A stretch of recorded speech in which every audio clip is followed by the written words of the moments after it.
Sufficiency by C.A. Wynn. The commute home in his flux ride was uneventful. The vehicle reacted the way it always did, a little quiver settling into a steadily diminishing hum. It was a comfortable, effortless ride, enabling him to take in the passing countryside and the phosphorescent glow of the evening sky. This night's colors wavered between fuchsia and yellow. Neither was a hue he enjoyed on its own. They were not particularly well suited to be splashed together across the sky either. Unable to do much about the magnetosphere, he chose to admire the display anyway. He was coming to the end of another grueling tertia, 3 days that freed him from the fourth. He had absolutely nothing planned for the time off, and that was the way he preferred things. A herd of Ajontidae tossarius crossed the prairie beneath him. They were moving northwest, away from the hamlet where he lived. He flew lower to take in the broad sweep of the grasslands they roamed. As he neared the rear of the herd, he adjusted the flux ride's altitude higher. He would need it to avoid the towering barrier that protected the hamlet from native species like this. To him, this was the primary benefit of the Comity. On planets like Undara, many such species could threaten settlements and the humans that populated them. The Ajontidae were not predators, but their large herds could be dangerous if left unchecked. Skimming the tops of the trees, he cleared the barrier. On the other side, he found the lights of the hamlet and home. He slowed the vehicle further, sweeping around several street corners until he neared his own cottage. The sky dimmed further as the flux ride eased into final approach. With a light easterly breeze, the vehicle adjusted and lit upon the parking spot. The pad where his transport sat was familiar, but the space before him, pristine and barren, should have held his cottage. The hum of the flux ride's engine subsided, leaving him with the unsettling feeling of transience. His home was gone. Had he sold the building? Had he lost some unforgivable wager? Surely his memory was not so flawed that he would have forgotten something like that. Paul spoke into the device on his left wrist. "Explique, I seem to have misplaced my home." His breath had quickened. "Mr. Alloway, your home has been forfeited through an official act of the Comity," the device responded. "Official act? Can you explain?" Paul asked. "It is evident," his explique continued, "that your home was removed from its usual location." "Yes, that is evident," he said. "There is little additional detailed information," the explique said. "From what I can gather, removal of your home was due to illegal conduct witnessed at some point in the history of this domicile." "History as in the past?" Paul asked. "No, the activity in question appears to be a future event," the explique said. Paul Alloway's forehead furrowed. "Am I implicated in any of the illegal activity?" he asked. "Unfortunately, there is little additional information provided," the device replied. "However, since you are here, it's safe to assume you were not implicated." Paul activated the flux ride and piloted it quickly into the sky. He turned the vehicle in the direction of the nearest city and raced above the treetops. The city's lights were bright across the darkening sky. It was the place he'd just come from, where he spent much of his waking hours. He hadn't planned on returning so soon, but circumstances being what they were, he felt compelled. The Comity facility was a tall, glimmering edifice of bureaucracy occupying the central square of downtown. He'd never seen it less than a hive of activity. Agents of the Comity were busy doing whatever it was they did at all hours of the day or night. He landed his flux ride in a parking spot near the facility's plaza. When he stepped from the vehicle, the silver structure towered over him.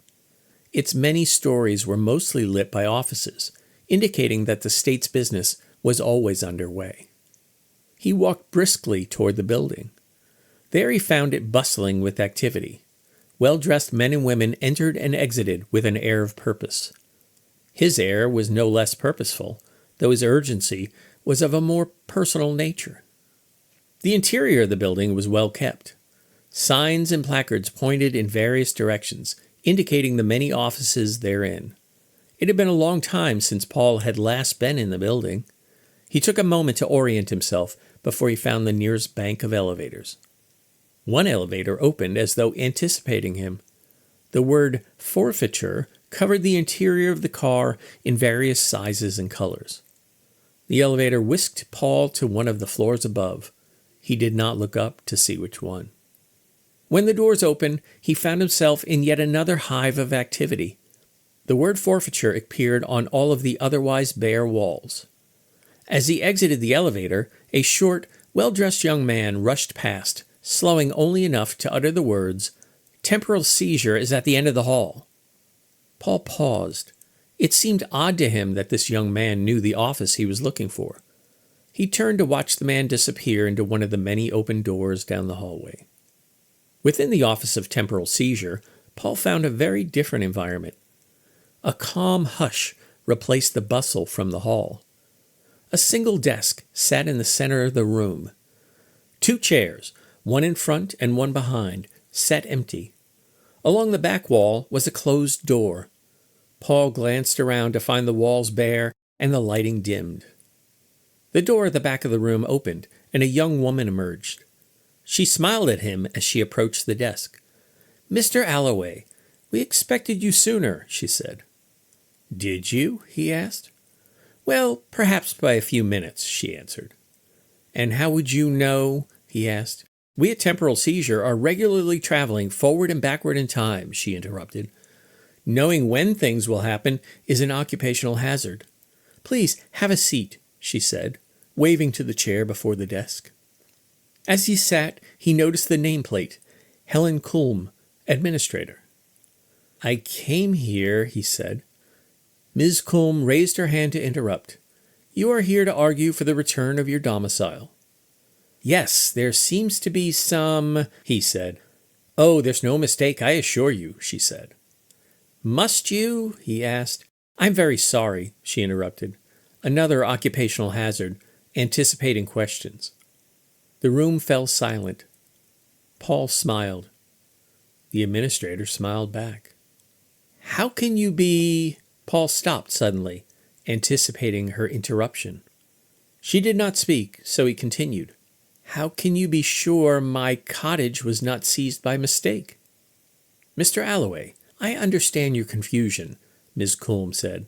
"Let me assure you that the Comity is here to serve the needs of our community. As my records show, this is your first time dealing with temporal seizure. Is that correct?" Paul nodded. "Sadly, it will not be your last visit to our offices. As for this visit, it concerns the seizure of your home, correct?" she asked. "Not the last visit?" Paul asked. "I am not at liberty to discuss future cases, Mr. Alloway," she said. "I merely wondered," he said. "In this instance," she continued, "your home was seized due to criminal activity of a cultural nature." Paul tilted his head. "A cultural nature?" he asked. "At some point in the future, a person or persons in your dwelling will engage in the illicit preparation of a dish native to Southeast Asia," she said. Paul's eyes widened. "Is that a crime?" "Not as yet," she said. "However, in the future, several laws will be enacted that will make such activity illegal. When the offense occurs, it will violate 2.5 of those laws." "Surely you can't," he said. Ms. Kulm raised her hand. "As you are aware, the Comity is here to ensure the safe and legal operation of our society.